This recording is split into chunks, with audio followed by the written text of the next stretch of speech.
So that's it. That's it? This is what happens at the end of time? Welcome to Watch Mojo, and today we're counting down our picks for the top 10 unanswered questions from Loki Season 1. What do you want from me?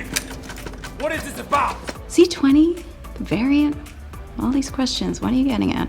But what if by taking him out, we risk unleashing something even worse? For this list, we're looking at the biggest unsolved mysteries we were left with by the end of the Disney Plus series. Since we'll be talking about the events of the entire season, it's time for a spoiler warning. What's the biggest question you have after Loki's first season? Let us know in the comments below. Number 10. How did Loki and Sylvie create their Nexus event? Why don't you just tell me what caused the Nexus event on Lamentis? Let me say this again. I'm not going to tell you. When Loki and Sylvie are stranded on a dying Lamentis 1, they get the TVA's attention by causing a Nexus event. But how did they pull this off? Nexus events occur when someone makes a choice that doesn't fit into the Sacred Timeline's plans.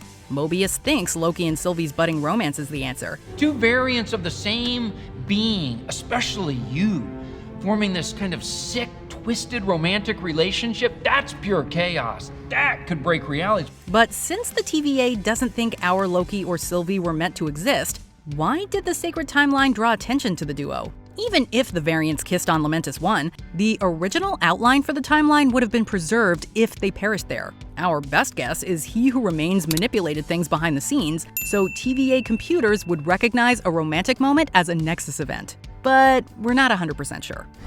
So, Mobius and his theory about Right, about my Nexus event. total rubbish, right? Absolutely, of course. Number 9. What else is Miss Minutes hiding?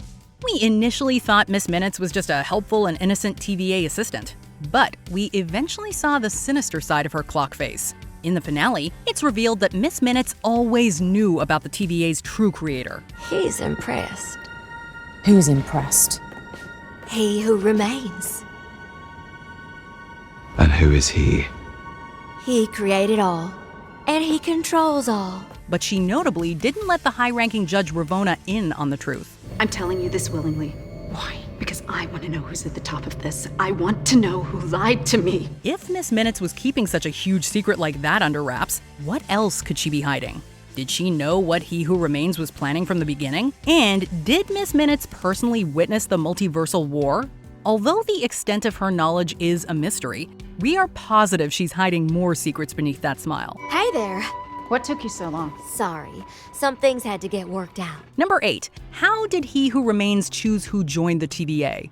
He Who Remains explains that he created the TVA to ensure that events on the so-called sacred timeline always happen the same way. Once I isolated our timeline, all I have to do is manage the flow of time and prevent any further branches. Hence, the TVA. However, he never told us how he chose his employees. We know the average TVA worker is a variant from the timeline who has no access to their memories. I was told that everyone who works at the TVA was created by the Timekeepers.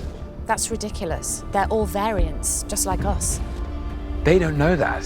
But if He Who Remains had the freedom to draft anyone into the TVA, why didn't he fill his organization with Avengers? Is there an unknown factor that Hunter B-15, Mobius, and Ravonna share that makes them ideal employees? It's of course possible he picked people at random, but since he specifically wanted former villains to lead the TVA, we have a feeling there's a deeper reason why everyone else was hired too. We're all villains here. We've all done horrible, terrible, horrific things. Number 7. Why did the TVA arrest Sylvie? Sylvie's long journey to reach the Citadel of Time started after the TVA arrested her when she was just a child. But the details of her so-called crime are a mystery. What was my Nexus event? Why did you bring me in? What does it matter? What motivated the TVA to remove her from the timeline? A few fans have speculated that she may have been too nice when she was young. As a child, we see her enjoying the idea of heroes saving the day. Dragon swoops towards the palace, but Valkyrie flies over, defeats the dragon, and saves Asgard. There's our variant. On the authority of the Timekeepers, I hereby arrest you for crimes against the sacred timeline. Reset it. Wait! she also shows a desire to help someone she doesn't know. This kinder version of Loki may not have grown up to become the villain the Sacred Timeline needed her to be. Hopefully, Season 2 will confirm whether Sylvie's kindness or another aspect of her past got her taken off the timeline. It was personal to me. Oh, grow up! Grow up, Sylvie! Murderer! Hypocrite! Number 6. What happened to Kid Loki and Alligator Loki? These are my friends. They're, how best to put this? Us as a child, us in the future, and us as, an alligator. Our Loki first met his kid and alligator variants in a land at the end of time called the Void. When the young and reptile versions of the God of Mischief got a chance to leave, they chose to stay. You boys want a ticket out of here? What? No. We're staying here. This is our home. Since we don't revisit the Void after episode 5, we have no idea what happened to them. We know that Sylvie's actions had serious effects on certain people on the timeline. But since Alligator and Kid Loki live at the end of time, were they unaffected by what she did? And if they managed to survive Sylvie's actions, did Eliath or one of the many variants catch up to them? Apologies, my liege. I betrayed you. And now, I'm king. About that. You can't be serious. We'll have to wait and see if Kid Loki and Alligator Loki escaped certain doom. Number 5. Who and what did Sylvie open up the MCU to? We just crossed the threshold. As soon as Sylvie opened the door for multiple universes to exist, we wondered who else she welcomed into the MCU. We know that Kang, a variant of He Who Remains, will do villainous things in Ant-Man's third film because of what she did. And the cast list of Spider-Man No Way Home hints that Sylvie made it possible for Sony's Dr. Octopus to fight the MCU's Spidey. Is she also the reason we'll get a Jane with powers in Thor: Love and Thunder? And most importantly, did Sylvie help Wanda? Scarlet Witch tragically had to let her kids disappear from the timeline. However, she was later able to hear them calling to her. Did Sylvie unintentionally bring Billy and Tommy back in another timeline? Mom! Are you okay? Number 4. What's Sylvie's next move? Aren't you gonna beg for your life? Good. In the finale, Sylvie finally got revenge against the TVA creator who was responsible for ruining her life. But what will she do now that He Who Remains is gone? Although she could try to violently topple the TVA again, another variant would probably replace whoever she took out. But we doubt she'll sit back and let timelines and people continue to get pruned. Tell the workforce who they are and why they do what they do. You treated real people's lives like some kind of game. If Sylvie wants to truly stop the TVA's wicked action for all time, she'll need a more elegant plan. Maybe she'll patch things up with Loki and they can brainstorm a new plan together. Or she can take the tempad she acquired to visit her postman friend. It's ultimately up to Sylvie to write the next chapter of her story. What will you do when this is all over?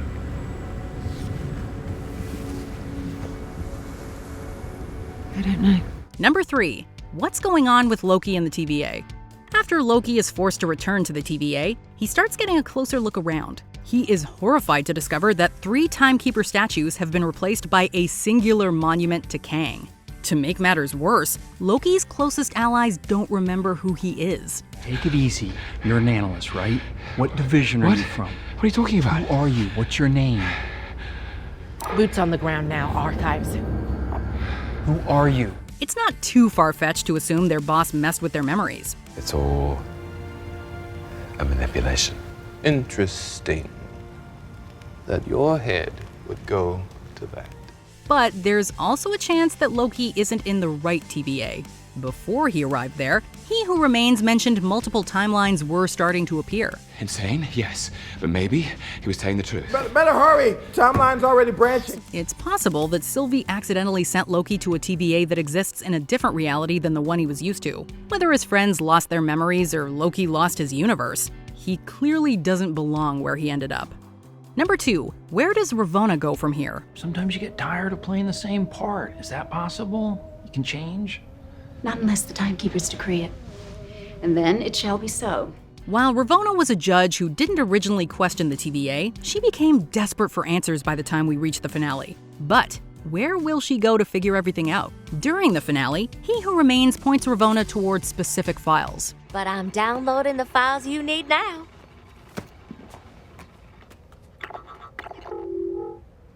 This isn't what I asked for. I know, but he thinks this'll be more useful. While we don't know what he wanted her to see, the information she learned likely influenced her next move. Did Ravonna find out where she can find a variant of He Who Remains? Or is she hiding in an apocalypse to stay off the TVA's radar while she reads the information she's been given? No matter where she ends up, Ravonna's probably gonna need to change careers. What? Who are you? And what the hell are you doing in my school? Before we ask our most pressing question, here are some honorable mentions. Why does the TVA automatically destroy robots? It's never fully explained what the organization has against robots. What if I was a robot and I didn't know it? The machine would melt you from the inside out. Please move along, sir. Was He Who Remains completely honest with Loki and Sylvie? Did the mysterious figure leave major details out of his monologue? It's just another lie. Another manipulation. Oh, no lie. No manipulation. Will the sacred timeline Thor meet the Loki variant who led the show? Does Thor have to live out the rest of his days without a version of his brother around? Maybe you're not so bad after all, brother. Maybe not. Thank you. If you're here, I might even give you a hug. Before we continue, be sure to subscribe to our channel and ring the bell to get notified about our latest videos. You have the option to be notified for occasional videos or all of them. If you're on your phone, make sure you go into your settings and switch on notifications. Number 1. Did Mobius ever ride a jet ski? In the early 1990s, for a brief, shining moment, there was a beautiful union of form and function, which we call the jet ski. The jet ski magazine that Mobius kept on his desk seemed like an odd thing for him to keep in the timeless TVA until we discovered he was a variant. So before this, you had a past. Maybe you had a family. A life. His love for the aquatic vehicles may have been one of the last things he remembers before he was pulled from his old life. Mobius seemed determined to uncover his origins after learning he was a variant. You know where I'd go if I could go anywhere? Wherever it is I'm really from. And wherever I had a life before the TVA came along. Maybe I had a jet ski. However, he seemed much more concerned with the timeline crisis in the finale. Will Mobius ever seek out his real backstory? And if he ever discovers where he's from, will he finally give the fans what they really want and ride a jet ski? I think a TVA agent showing up on a jet ski on the sacred timeline, that would create a branch for sure. That'll be fun, though. Yeah. It'd be really fun.